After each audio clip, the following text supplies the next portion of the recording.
It's the final week of training camp on deck. Roster spots are on the line, and here's where the Giants' top competitions stand.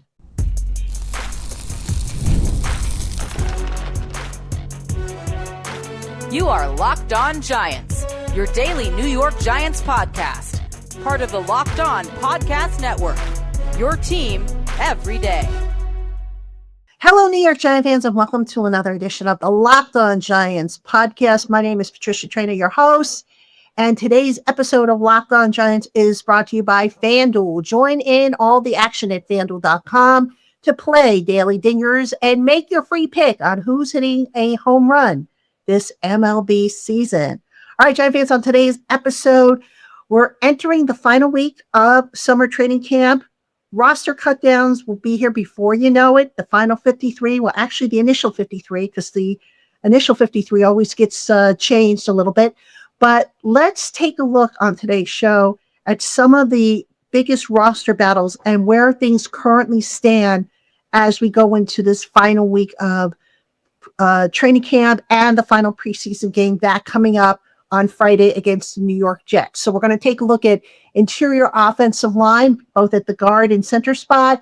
We'll take a look at cornerbacks, strong safety, kicker, defensive line, and wide receiver in that order. All right, let's get right into it. So starting with the interior offensive line. Now that's been a big question mark for me coming into camp and all throughout the summer. And it was nice to see how the Giants played well. Their backups against Miami's backups. And before anybody says, it's just the Dolphins and they stink, they're trying to make their team's roster as well, those Dolphin players. But, a couple of things that came out of that whole game regarding offensive line. First off, can we send kudos out to whoever has been scouting the offensive linemen? Chris Snee, that's you. Kudos to you, my friend, Captain Chris. Because look, all of a sudden now the Giants have some solid candidates at offensive tackle. J.C. Davis looked really good. Marcus Bowe is coming along. Then you've got Andrew Thomas and Jermaine Oluminar, who are the starters. The Giants have tackles, and that's such a hard position to kind of, staff on a roster. But let's look at the interior. So the interior, I'm going to start with center because John Michael Schmitz, obviously, he's going to be the starter. But Schmitz, as we know, tends to get banged up. He's yet to go through an entire season. So behind him, you basically have Lucas Patrick and Brian Hudson. And then, there's also Brendan James, but I'm not so sure he's going to really be in the mix for this one. Ideally, I think the Giants would have liked for Patrick to be the guy. But if we're thinking long-term here, I think you got to go with Brian Hudson. Brian Hudson was not too bad in the preseason opener against the Minnesota Vikings. Brian Hudson can also play guard if you need to kick him in, to that position. Lucas Patrick, as good as he was against the Dolphins, the thing that makes me nervous about him is, will that knee that's been bothering him, will it flare up again? Will he be able to get through an entire season? And when you already have a starting center in John Michael Schmitz, who's been known not to get through an entire season, I think I would be a lot more comfortable if they went with Brian Hudson, who I think is a little sturdier, a lot younger. And who knows, maybe come next year, if the Giants decide to move on from John Michael Schmitz in free agency, maybe Hudson competes for that starting job. Maybe because the Giants have all these tackles that look so promising, they feel comfortable about moving Marcus Bowe to center come next year. So that's getting down the line. But if I'm the Giants, I'm thinking long-term here. And I don't think Lucas Patrick is necessarily the long-term answer. Decent player. I would have no problem if he was the backup center. But I would go with Hudson, I think. Just to, after, like I said, if they don't go with Schmitz after this season, and there's no guarantee they will, I would like to see them go younger at the position. And Hudson is younger than Patrick. Now let's talk guard. So you've got Joshua Ezeudu, Evan Neal, Aaron Stinney, Jake Kubas. Those are the four main guards. And again, Patrick, Hudson, and James, they can all play guard, but I kind of pushed them into the center category. If I had to take a guess right now, I think the backup guards are going to be Stinney and Izudu. The one thing that worries me about Izudu is he seems snake bit. He's always getting injured. It's something or another. Now, John Harbaugh said that Izudu got kicked in the back of the leg in the Dolphins game. He said he's day to day, but he anticipates he'll be okay and it won't be a long-term affair. Stinney, I think, a lot of people tend to overlook him. I'm not sure why. He's been pretty solid. He's a guy who can go in there for, John Runyon. If he's injured, Stinney is primarily a left guard. He can play right guard if you need him to. But I think if you have Stinney penciled in as your left guard backup and Izudu as your right guard backup, and then whoever your center is, maybe he can back up Izudu, I think you'll be okay there. And if I had to take a guess, I would say maybe the Giants are going to keep 9 offensive linemen. So, those would be the guys that I would be looking at based on, what we've seen so far in preseason games and in practices. All right, let's talk now about cornerbacks because this is a big one. Both starting cornerbacks were thought to be up for grabs. Now, in retrospect, I question if Paulson Adebo's spot was really up for grabs. I think the Giants coaches just wanted to light a fire under him because he kind of got off to a rough start with them. And then he had the injury, but Adebo against the Dolphins played pretty well. So I think at the end of the day, Adebo is one of the better cornerbacks that they have on the roster. At a position where, if I'm being honest with you, I'm not so sure I feel comfortable about the young depth. There's talent there, but it's inexperience. And with the receivers that the Giants are going to be facing down the line, I think I would want another experienced guy out there. Now, the other question becomes, is it going to be Greg Newsome, or Deonte Banks for that other spot? I think Colton Hood, not quite ready for the bright lights yet. He will be down the line, but just not at this particular moment. Banks is a guy, look, he's played really well in the preseason. I don't know what has changed with him. Maybe the light switch got flipped on, but Banks is playing like a first-round talent. And that's a really, really close battle with Greg Newsome. Really close, because Newsome brings a lot more, I think, of a fit to this defensive scheme than Banks. But I don't think you can ignore what Banks brings to the table. Now, I think, obviously, I think Banks and Newsome will make the roster. But as far as like a starting role, heck, I wouldn't even be surprised if Newsome and Banks rotate. I could see that being a scenario. It's not an ideal scenario. Maybe they rotate all three of them. Maybe one play it's going to be a combination of Banks and Newsome. Maybe another it's going to be Newsome and Adebo. I could see that. I mean, it's probably not the ideal scenario, what you want to see, but it's just that battle is still, I think, too close to call. Banks had a really good game against the Dolphins. He cleaned some stuff up from the first week, with being grabby and whatnot. And Newsome in his first pregame action looked pretty good as well. I think the Jet game, though, is going to help decide who actually gets the starting job. So, I still would like to see them add to the cornerback spot, but the top 4 guys that they have, Adebo, Banks, Newsome, and Hood, and Hood's coming along, again, not ready for the bright lights just yet. I think they're pretty set there. So maybe they can get by with what they have at cornerback. Maybe they don't need to add, but, I just like to see a little extra. I don't know. I would feel better given the tendency of injuries and whatnot. All right, coming up next, we're going to take a look at safety and kicker. Where do things stand in those competitions? We'll get to that right after this. Hey, Giant fans, running a small business means wearing a lot of hats, and payroll, HR, and benefits can quickly become some of the most time-consuming tasks on the list. Gusto helps simplify those responsibilities with one platform designed to make managing a team easier.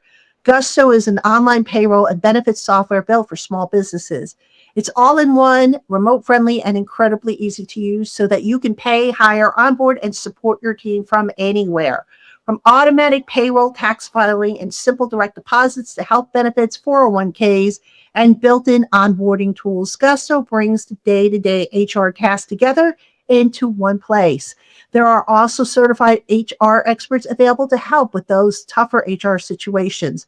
Most small business owners find that managing payroll and HR are amongst the biggest administrative challenges, what with direct deposits, tax filings, benefits, and onboarding. Having Gusto handle all of that and then some takes away a huge load off the shoulders of a small business owner. So if you're a small business owner and you're looking to simplify the administrative part of running your own business, try Gusto today at gusto.com/LockedOnNFL and get 3 months free when you run your first payroll. That's 3 months free payroll at gusto.com/LockedOnNFL. One more time, gusto.com/LOCKEDONNFL.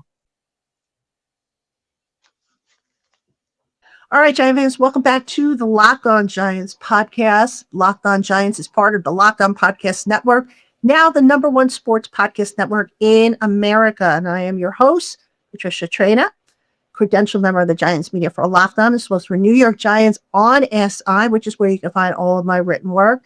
And a big welcome into our Blue Crew community members, our newcomers, and everybody in between, whether this is your first time here on the Locked On Giants podcast or your 101st or 1001st. I think we've done over 1,000 shows, maybe over 2,000 shows now here on YouTube. Welcome. Everybody's welcome here at the Locked On Giants podcast. All right, let's get back to our look at the tightest roster battles still up in the air, still needing to be settled for the New York Giants. We're going to look at safety and kicker in this segment. So let's start off with safety. The strong safety position basically is the one we're going to look at. Now, Javon Holland is pretty much set, I think, at free safety. But at strong safety, it comes down to Tyler Nubin, Jason Pinnock, and Ardarius Washington. Washington, I think, is going to be kind of a Swiss Army knife. In other words, he's going to be a guy that you're going to move around like a chess piece. So you might see him in the slot. You might see him deep. You might see him in the box. I mean, Washington's kind of a smallish safety. So I don't know if he's going to necessarily win the starting job. I think it comes down to Nubin and Pinnock. And if I had to, make a decision right now as to which guy wins, I got to go with Pinnock. Seriously. I mean, I know Nubin, was second round draft pick, a premium draft pick. Last year, he took a step backwards. You can point to the scheme as being a reason for that. But Nubin also, he regressed from his rookie season playing in the same scheme. Bad angles. I don't know what was up or why he regressed, but he just, he went backwards.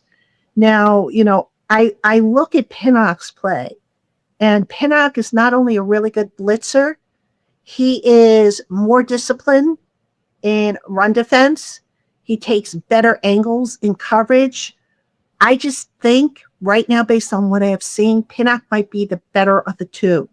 So if it were up to me and I had to declare a starting strong safety today, I'd have to go with Pinnock.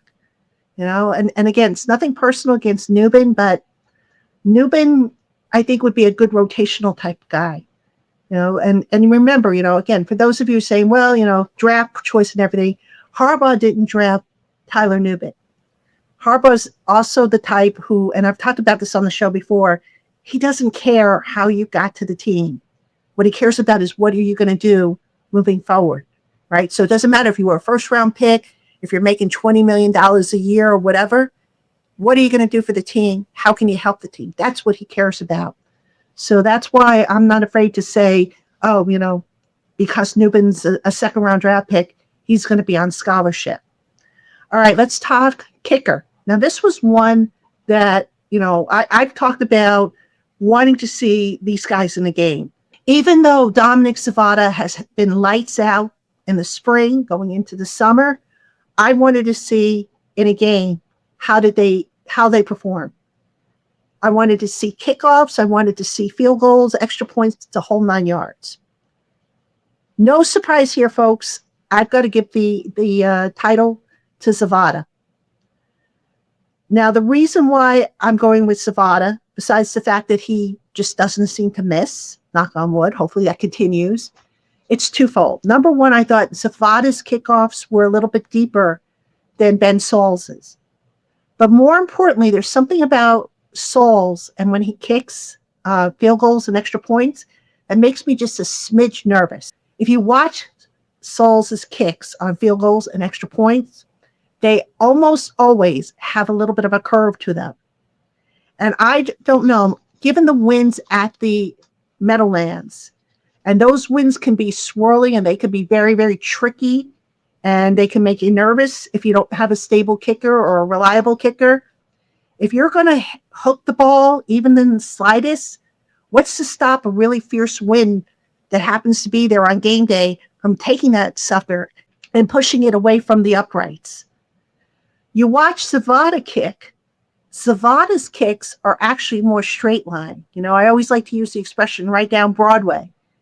Every single kick I have seen this kid make right down Broadway, and they're kicked with authority. There's no curvature to his kicks. And I think, you know, between putting the boom behind his kicks, even if you have a windy situation and the wind forces a little bit of a curvature, he's still going to get it through the uprights. So based on that, I got to give the nod to Zapata. I think he wins the kicking competition. You know, Sauls is going to kick somewhere in the NFL, but you're talking the Meadowlands wins. They are notorious for playing havoc with the kicking game. And I'm waiting to ask John Harbaugh, by the way, about are there plans to send the guys over there to kick in the stadium during the week? I think it would behoove them, especially as the season wears on and we get into November and December when it really gets kind of, you know, funky, the weather. I think it would behoove them to go in there and learn to master those wins, because that is an advantage for the kicking game. If you can master those wins, you can use those wins to your advantage. And past Giant kickers have done that, you know, but lately, you know, it's a matter of getting them into the building. So that's something I definitely want to ask John Harbaugh coming down the line. All right. Coming up next, we're going to look at the final two positions. These I saved for last: defensive line and wide receiver. How do I see that shaking out? I'll tell you right after this. Hey, Giant fans, life gets busy, and figuring out what's for dinner every single night can quickly become another thing on the to-do list. Home Chef takes the stress out of mealtimes by delivering fresh ingredients and easy-to-follow recipes right to your door. Whether you're looking to eat healthier, save money on takeout, or simply spend less time grocery shopping and meal planning, Home Chef makes cooking at home simple, convenient, and enjoyable. Home Chef offers more than 30 meal options every week, including calorie-conscious and GLP-1 friendly meals, so that there's something for every schedule and lifestyle. And people really love it. Home Chef is rated number one by users of other meal kits for quality, convenience, value, taste, and recipe ease. With my days getting busy again, I can't tell you how easy and convenient it is to have Home Chef meals in my refrigerator, because I know what's going into each meal rather than having to guess what's in takeout food. And now for a limited time, Home Chef is offering my listeners 50% off and free shipping for their first box, plus free dessert for life.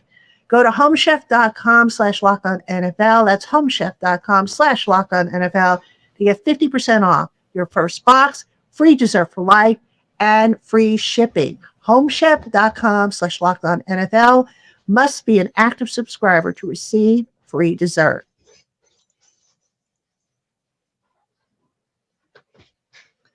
All right, Giant fans, welcome back to Locked On Giants. I am your host, Patricia Traina.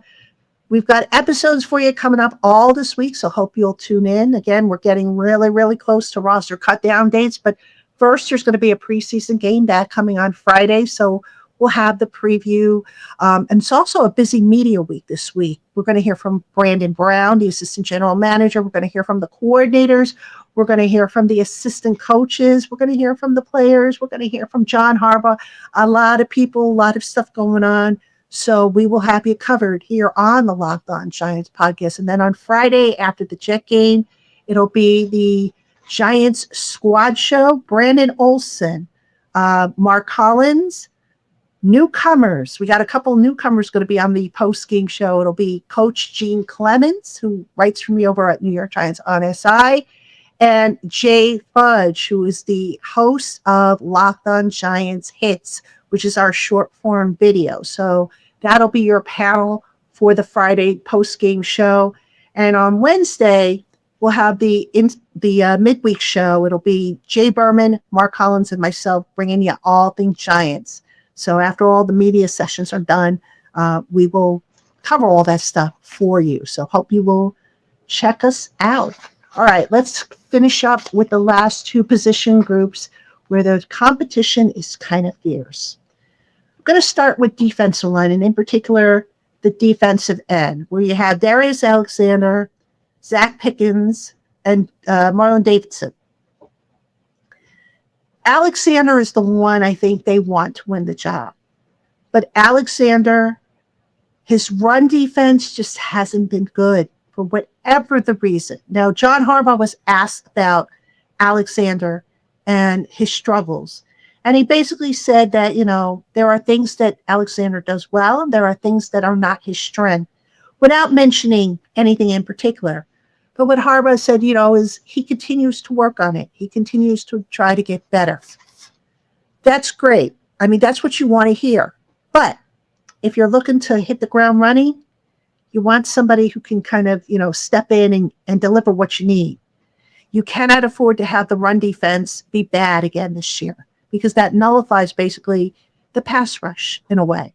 You don't have the opportunity to rush the passer on obvious passing downs because, if you have second and short, third and short, now the opposing team can do whatever they want. So I still say that the Giants are going to bring in a defensive lineman once roster cuts are being made. Now, whether that's somebody off waivers, because remember the Giants have, they're fifth in the claiming order, or they make a trade for somebody, which is a possibility. The Giants, I would say at this point, I'm 90% sure they're going to have a new defensive lineman on this team.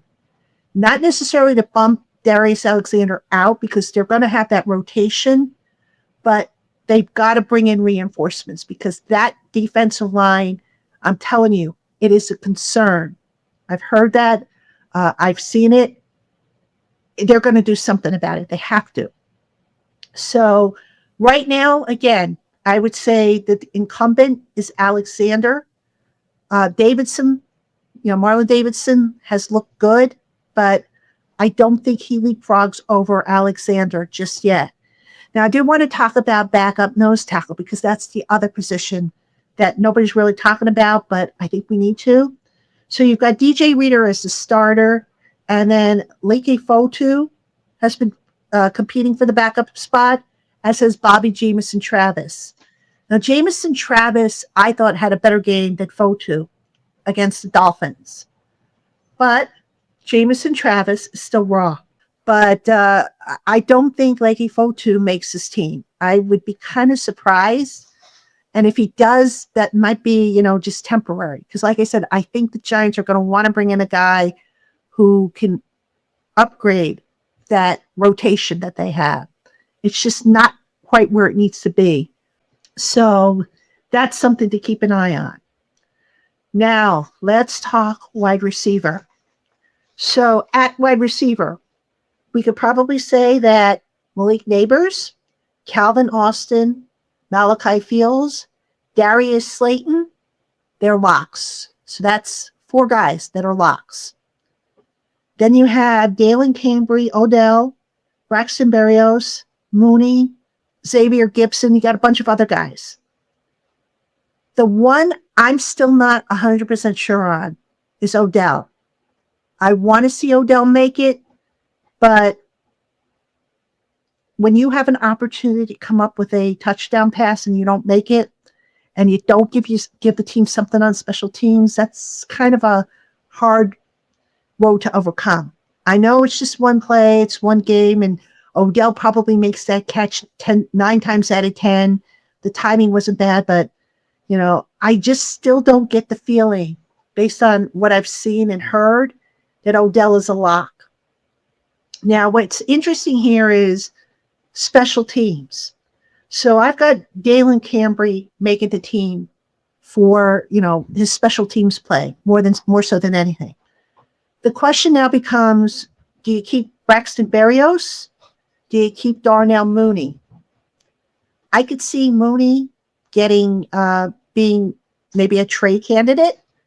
Berrios, this is interesting. I didn't think Berrios in the preseason opener played that badly. Now, he didn't play in the week 2 game. He had a soft tissue injury, supposedly not serious, according to Harbaugh.